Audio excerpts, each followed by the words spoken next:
Welcome to Daily Dose Radio, a 5-minute devotional podcast studying the Psalms verse by verse. Broadcast from the ever-beautiful Sharonville, Ohio, on the sunny side of Cincinnati. Hey everybody, and welcome back to Daily Dose Radio. This is your home for verse-by-verse Bible study through the Psalms. It is artisanal, it is fresh, and let's just say it's handled responsibly.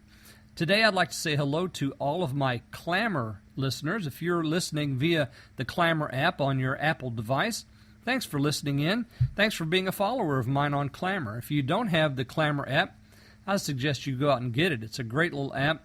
Download it. I'm sure you can get it right on your Apple device, and you'll enjoy Daily Dose Radio right to your device.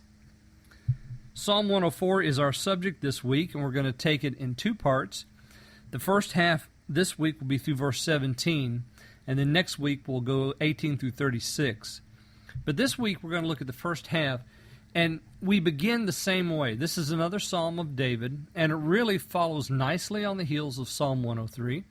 Psalm 103 was, "Bless the Lord, O my soul, and all that is within me, bless His holy name." Well, that's how it began, Psalm 103. Now Psalm 104 begins, "Bless the Lord, O my soul." So we've heard that before. Psalm 103 ended that way, it began that way, and now Psalm 104 comes in right after it, and we have the same statement, but now the change comes. You see, the change is, last time in Psalm 103, we really focused on God's mercy. That was what the psalmist was blessing the Lord about. And really we had that seminal statement in verse 17. "But the mercy of the Lord is from everlasting to everlasting upon them that fear Him." The entire psalm was a psalm of praise for the mercy of God and how He relates to men through His mercy, and long-suffering, and tender mercy, and loving kindness. All of those words were important last week, and we looked at all of those. The psalmist did a great job of describing and illustrating that. This week in Psalm 104, "Bless the Lord, O my soul," and he's going to talk about the greatness of God as seen in creation. This is, again, one of the most beautiful psalms and well thought out and well written psalms in the entirety of the Psalter. Do I say that every week? I feel like I do. He's looking at the glories of creation, and then he's praising God for it. And actually, he takes us back to Genesis chapter 1 and beyond in this psalm. Well, let's read today verses 1 through 4. "Bless the Lord, O my soul. O Lord my God, thou art very great. Thou art clothed with honor and majesty. Who coverest thyself with light as with a garment? Who stretchest out the heavens like a curtain? Who layeth the beams of his chambers in the waters? Who maketh the clouds his chariot? Who walketh upon the wings of the wind?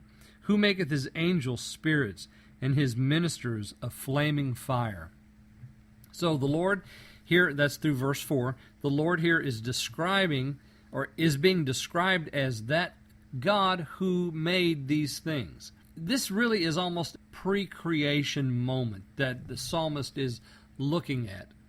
He covers himself with light. You stretched out the heavens like a curtain, so this is at the very beginning of creation. You laid the beams of his chamber in the waters, made the clouds his chariot, walks upon the wings of the wind. So God is creating all of this as the psalmist is describing it. Who maketh his angels spirits, his ministers a flame of fire. So the creation of the angels now comes pre-creation of men and all the other parts of creation that we know. Now tomorrow we're going to actually hit right into Genesis chapter 1. In Genesis chapter 1, we'll see the foundation of the earth, the deep covering it as a garment, and we'll talk about all that tomorrow. But I would just say that this is almost pre-creation moments that the psalmist is looking into before the foundation of the earth and the creation of the seas and all that. We have God stretching out the heavens like a curtain. It's almost like he's setting up shop, you know. He's putting the curtains up. He's laying the foundation of his pavilion in the waters. And remember, the waters now, we're not talking about the seas. We're talking about the waters that stood in the ancient creative process. there were waters above the earth and waters beneath the earth. And he lays his chamber beams in those waters above the earth, so that pre-creation flood is there. Okay, well, tomorrow we'll pick up with verse 5 and read verses 5 through 7 on Daily Dose Radio. Thanks for listening to Daily Dose Radio. I'm David Smith. The music today has been performed by the Bluegrass Experiment. Thanks again for listening. I'll see you next time on Daily Dose Radio.